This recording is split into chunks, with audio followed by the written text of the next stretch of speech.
Olá, seja bem-vindo ao programa Abre Aspas. Nessa edição, nós vamos falar sobre o cenário musical independente do Recife. Como é que as bandas fazem para lançar CDs, fazer shows, a apoio de órgãos públicos? Quem vai me ajudar nesse papo é o cantor e compositor Emanuel Borges. Ele faz parte da banda A Troça. Seja bem-vindo, Emanuel, tudo bem? Tudo bem. Vamos começar com a pergunta principal. Dá para viver de música no Recife? Na verdade, a gente pensa em viver de música, sustentar o nosso trabalho. No caso, o lançamento de EP e de pagar todas as contas, digamos, da banda. Viver de música, no sentido de sustentar uma família e tal, é um processo longo, que eu acredito que seja conquistado com muito esforço e trabalho. E quais são as dificuldades que você encontra para poder até manter esse trabalho que você começou? Eu diria que as dificuldades são naturais de qualquer produto que se venda e o tempo de maturação e aceitação do público para o trabalho que você faz. Eu acredito que a gente esteja nesse estágio ainda de fomentação, de construção da música que a gente quer. Então esse processo é um pouco longo e difícil, mas é necessário até para nosso futuro, digamos.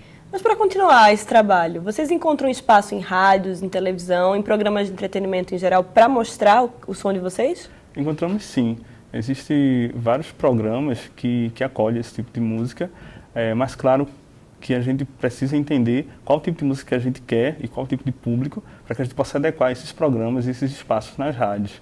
Digamos, existem rádios como a Frecaneca, que é recente, mas que toca música pernambucana e eu acho que é um caminho para a gente. Tu chegou a se ouvir no rádio, a ouvir a tua música tocando, para não só em editais, em shows, mas com acesso para a casa de várias pessoas, digamos assim? Sim, sim. Já tem algumas rádios, principalmente as comunitárias, que são muito importantes para os artistas talvez periféricos, assim, que funciona para isso, para a gente poder criar um público, digamos, nas localidades e fazer com que sua música seja tocada e conhecida. E qual foi a emoção de ouvir a tua música no rádio?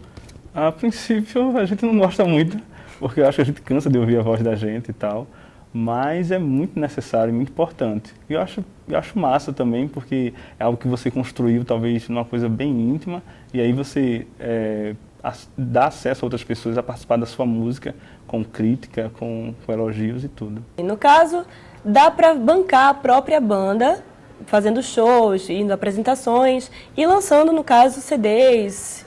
Com certeza. Enfim. E tem público para esse tipo de música? Existe público para todo e qualquer tipo de música, como um produto qualquer. Mas assim, no estilo que a gente faz, o tipo de música que a gente faz é bem restrito, mas isso é uma proposta da banda, fazer com que o som que a gente toca seja para algumas determinadas pessoas, digamos assim. Seja para um grupo menor de pessoas, mas que goste realmente daquilo que vocês estão fazendo hoje. É isso. Vocês acabaram de lançar um EP, que é um disco mais curto, com 8 músicas, certo? Por que no meio de uma era em que as pessoas estão tão acostumadas a baixar músicas, fazer download, colocar vídeo no YouTube, vocês optaram exatamente por esse formato, que é o CD? Em primeiro lugar, é necessário se gravar um EP, porque existem ainda muitos editais que aceitam material impresso, né? E os materiais, no caso, lançados pela internet, alguns editais aceitam também, e acho que é uma tendência, mas é muito necessário ter o material em mãos. Essa questão dos editais é um apoio do governo, um apoio da prefeitura, eles são importantes para que a banda cresça dentro do mercado musical, não só aqui, como lá fora também? Sim. Os editais, eles existem para fomentar uma cena e a música independente, ela é necessária que as pessoas estejam muito aptas, digamos assim, a participar desses editais. Então, a música independente, ele precisa não simplesmente ser um músico, mas ser um produtor da própria música, e os editais, eles servem para isso. Você tem que ser um pouquinho de tudo, não basta ser só músico. Tem que ser mais o quê? Eu faço a arte do CD, digamos, como eu desenho, então camisas, a arte da parte gráfica, no caso, a questão de produzir, a questão de realmente marcar ensaios, compor, e quase tudo numa banda, digamos. Emanuel, me conta um pouco como é o processo de produção desse tipo do CD. Geralmente parte, no caso da gente, de um repertório que a gente já está com ele consolidado, e aí a gente arranja melhor as músicas para que a gente possa, no caso, entrar em processo de gravação. E aí a gente escolhe um determinado tipo de música e E faz, na verdade, o CD da gente é basicamente o repertório que a gente utiliza nos shows. No caso, são as 8 músicas que vocês tocam. Vocês fazem outro tipo de som além do de vocês? Vocês mantêm a identidade da própria banda? Como é? Essa questão de tocar algumas músicas, digamos, cover, no início a gente teve muito problema para identificar qual tipo de música a gente tocaria. Porque, como a gente utiliza vários elementos da música pernambucana, a gente teve certa dificuldade. Então, assim, dentro do repertório da gente, a gente toca Lindo Lago do Amor, de Gonzaguinha, e toca alguns frevos de bloco, como Madeira do Rosarinho e outros.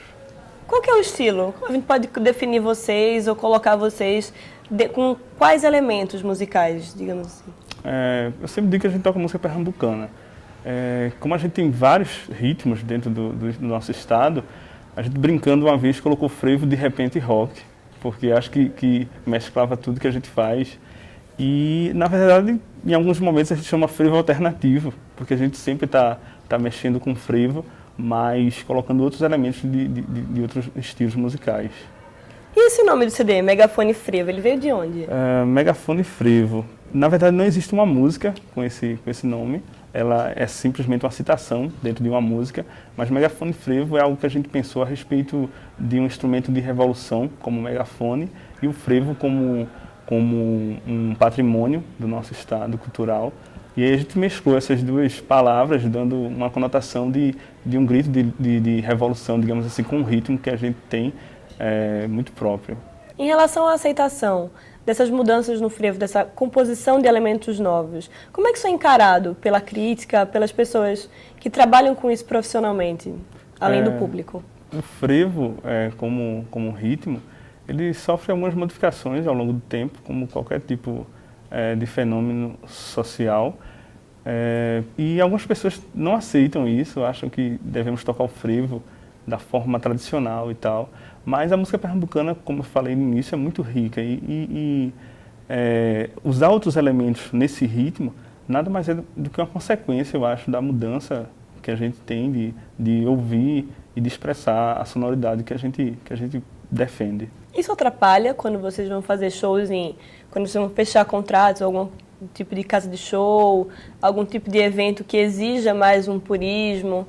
Já chegou a atrapalhar no caminho de vocês?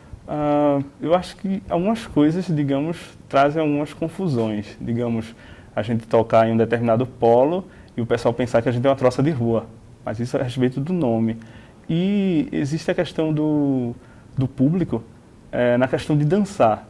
Como a gente é um povo que existe uma expressão muito forte na dança e tudo, como a gente muda muito de ritmo, talvez exista essa dificuldade. Nem sempre a gente toca frevo, a gente mexe com outras coisas. E talvez isso seja algo que traga um problema. Falando assim, voltando no tempo, se você fosse parar para pensar, o que mudou de quando você começou com a troça, da ideia que você tinha de começar uma banda, para a realidade que você vive hoje?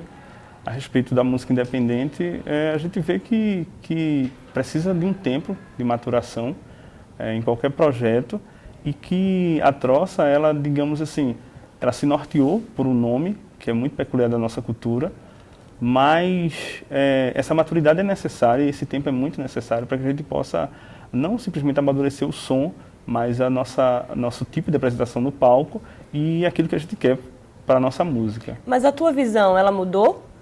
De quando você começou, tinha um tipo de expectativa, achava que ia ser de um jeito, e chegou agora e viu que é completamente diferente ou não? Eu percebi que existe muita dificuldade, e isso é uma coisa notória. Mas para a proposta de música que a gente tem, para a ideia de som que a gente quer, eu acho que não mudou muito a minha ideia. Simplesmente eu percebi que existe uma dificuldade muito grande para a gente se firmar no cenário musical. Obrigada, Emanuel. Foi muito bom falar com você hoje. O programa Abre Aspas está chegando ao fim. A gente esclareceu um pouco de como sobrevivem as bandas independentes no Recife, como é feito esse cenário. Eu espero que vocês tenham gostado. Obrigada e até a próxima.